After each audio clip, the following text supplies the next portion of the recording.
Six Flags Fiesta Texas started teasing a new attraction quite a while ago. In 2025, two water slides named Big Bender and Whirlpool were removed from Hurricane Harbor. This was announced at the FT92 event in August of 2025, and 3 months later we saw the rides removed piece by piece.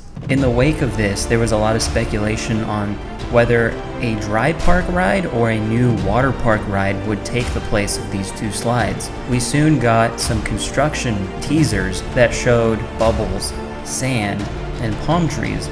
But the most notable thing on these teasers were full moons. It started with a huge banner across the fence, and the very next week that was gone.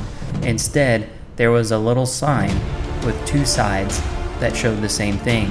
Someone pointed out to me that Schlitterbahn New Braunfels had a similar coming soon sign at their park, but I kind of wondered if there was ever going to be a major attraction put in this area of the park, it would not be for the water park, it would absolutely be for the dry side of the park. After looking at all of these clues for the previous 5+ months, most people, including myself, reached the conclusion that this was going to be a Vekoma family coaster similar to Big Bear Mountain at Dollywood.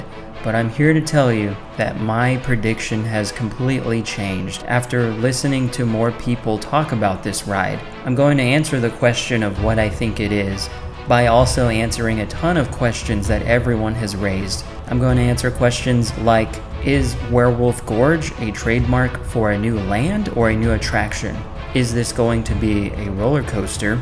Is this going to be a family or a thrill coaster? Who is the manufacturer? What kind of elements will this have? What will the theming be like? And what will the layout be? Meaning, where will this station be and how far back behind Hurricane Harbor will this go? And the answers to these questions will probably surprise you. Let's start off with what some of these teasers show.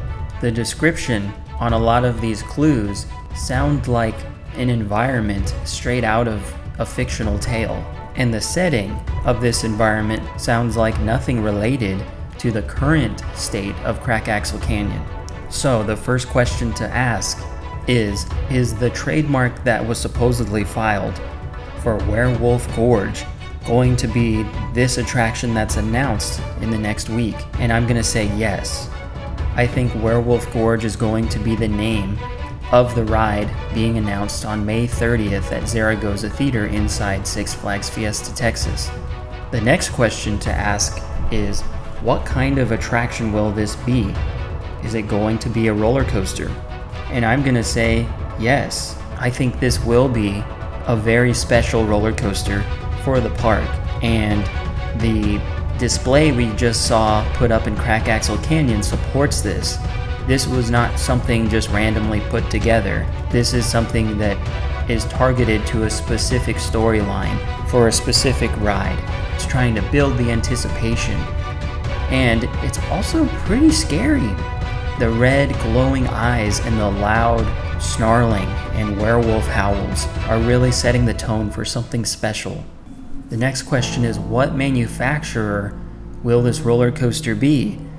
And I'm gonna say with 99.9% certainty that it's a Vekoma. I've spoken about this in a previous video, but I do believe that the 442 that's written on one of the crates relates to a serial number for Vekoma, because to date they have built roughly 438 roller coasters, with about 10 more under construction or just recently announced. This is extremely likely to be serial number 442. Also, people have tried to go online and state that Vekoma has made shipments to Fiesta, Texas more than other manufacturers have in recent years. And I don't think this one holds a lot of weight in terms of evidence, because this was all from 2025 and before that.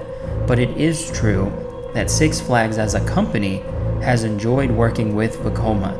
They just opened a boomerang model family coaster at Six Flags Mexico earlier in 2026, and they have installed these family boomerang models at places like Kings Island, and it sounds like there's going to be another one potentially coming to another park in the future. But for this park specifically, I think we're getting something much more than a family boomerang. Another piece of evidence to look at is the Vekoma website. Remember when Jeffrey Siebert said this? We together get to go on this journey, and it's truly this magical time, a golden renaissance. Well, that term, golden age or golden renaissance, has been used by Vekoma because they are celebrating their 100-year anniversary of being a company, and they have merchandise out right now, and the proceeds are going to charity, but they feature gold lettering, gold Vekoma logos, and it does say in writing that this is their golden era. So that lines up. And they've also said regarding one of their models on their website that it is a quote-unquote signature attraction. And again, we have heard Jeffrey Siebert say this in regards to the current construction site. He tells people that they are standing in the middle of the next signature attraction. Now comes the fun part. What kind of Vekoma will this be? I do think that it will be a sit-down Vekoma, but I don't think it's going to be family. And I know some of you love the term family thrill. I don't really understand that term. I just see coasters as either kiddie, family, or thrill. And this ride, I'm going to tell you right now, based on what I am hearing, especially in the past week, that this will be a thrill coaster. Not necessarily for families, more so for thrill seekers. And I think that's wonderful. I think a lot of people have seen the teasers, saw the display, and they're like, how is this a family coaster with so much teasing and anticipation already built a full year before the ride is even going to open? There's no way this is just for families. This seems like a much bigger deal. And I think you guys are right. The people who said that this is probably a thrill coaster, or that you heard Jeffrey say something like this is going to be thrilling, and that he's not using words like family or something that just rounds out the lineup. No, he's saying this is a signature attraction and the most immersive experience that the park has ever offered. Something you're going to want to get on again and again and again. I am now in agreement with all of you. I think this is going to be a little more extreme than family or family thrill.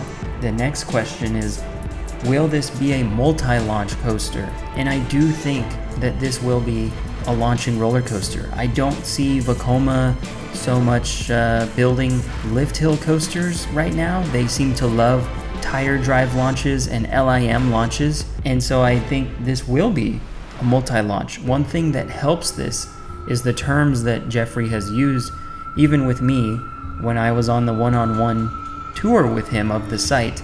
He kept talking about different halves of the ride, like a lower half that's close to the walkway by Old Blues, and then an upper half that winds its way behind Hurricane Harbor.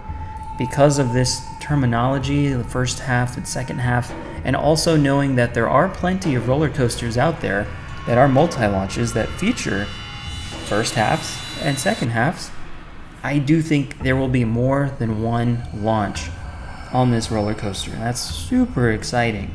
Next question is, will this feature inversions? Most people, when they think of a family or family thrill coaster and they think of Big Bear Mountain, they do not think of inversions because those typically don't have them. The one exception would be Cheetah Hunt, if you consider that to be a family roller coaster. And I think this is going to be crazier than Cheetah Hunt. So I'm going to say yes.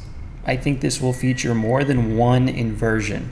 The next question is, will this have immersive theming? I'm going to say yes. I think this will have incredible theming, way more than any ride in this amusement park. The only exception would be like Pirates of the Deep Sea, because that is completely indoors and you are surrounded by different sets the entire time. But as far as roller coasters go, there's not much here at this park. The launch of Poltergeist has some stuff, and Roadrunner Express doesn't have a lot of what it normally had like 20 years ago, but this should have a lot more. This new ride, if it's called Werewolf Gorge, I think it will be. I think this is going to be exactly what Jeffrey said. He said the top portion of this ride will be completely unrecognizable from how it sits right now, where it's just flat ground. I think the dirt is going to be built up on either side of the track, and I'm also thinking that there are going to be screens, like LED screens. I don't know where exactly these would be, if they're just on a launch, or if you're going to see something on screens as you're traveling through the track.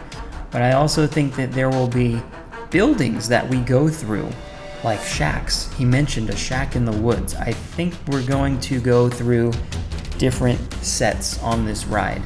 And part of the reason I think that is because of what Jeffrey told me about noise discipline. He wants this area up there behind Hurricane Harbor to be really dark, but also be pretty quiet. There is a golf course right next door to where this attraction is going, so I don't think it would be wise to have a big, tall roller coaster out in the open next to people trying to concentrate on golfing. I think it makes more sense to have something low to the ground and somewhat concealed, not just so it's not seen as easily from the golf course, but also so that the noise is dampened around it. And later on in the video, I'm going to touch on what coaster I think this will most resemble that is currently operating in the United States. And as far as the manufacturer goes, I'll also tell you what model over in Europe or Asia might be the closest to this one that we're getting.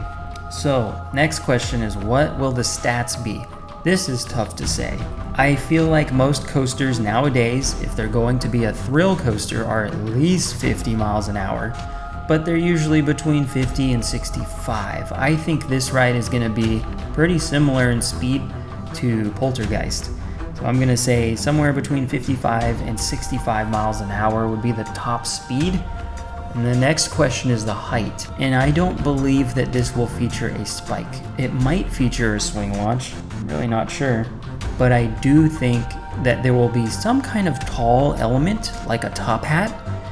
And if it is a top hat, I'm gonna say it's an outward top hat where you don't invert. So not like Mr. Freeze Reverse Blast and not like Spitfire at Six Flags Qiddiya City. I think we'll go over the top more like Storm Runner or some other rides that feature top hats. And as far as inversions go, I don't see a vertical loop being something that's used, because typically these kind of multi-launch coasters love the corkscrews and barrel roll elements or stalls. I could definitely see a stall being put on this ride. The next question is, where will the station be? I believe the station will be right across from Old Blues, and it could actually be right across from where I sit when I do the Crack Axle Canyon curb chats. Where that sign is located, the bushes have kind of been cut back, and I could see them making that the entrance pathway, either there or the other area where bushes have been cut back. And I show that in every video. I show you guys into the construction area. There's two different sets of bushes that have kind of been removed. That could be your entrance in and an exit out of the area. I then think that the coaster will launch up the terrain, get to the top of the hill, where it could actually slow down before launching a second time into that top hat element. And after that, I don't know what it would do exactly, but the total length of the ride, man, I'm really hoping this is more than 3,500 feet long. I think that would be perfect. Again, if it had a lift hill, that would make the ride duration a lot longer, but with 3,500 feet of track, I think this could easily be a 90-second ride. And if the screens that I mentioned are present for some kind of dark ride section of this, it could easily push 90 seconds for a ride time. I think that would be perfect. So the next question is, what coaster will this be most similar to? Now, Vekoma has not made a Ghost Rider model before, but I think this would be most similar to that. They are building one right now in Brazil, but they're also building another similar multi-launch coaster in Mexico. And again, I think this would be similar to that as well. But in terms of ones that are already built, I have to look at Europe and Asia and go with Abyssus in Poland and Dragon in the Jungle in China. But if you want a good comparison in the United States, I'm gonna have to say that an Intamin Blitz model is probably what this will be similar to. The two that come to mind are Maverick at Cedar Point and everyone's favorite Velocicoaster at Islands of Adventure.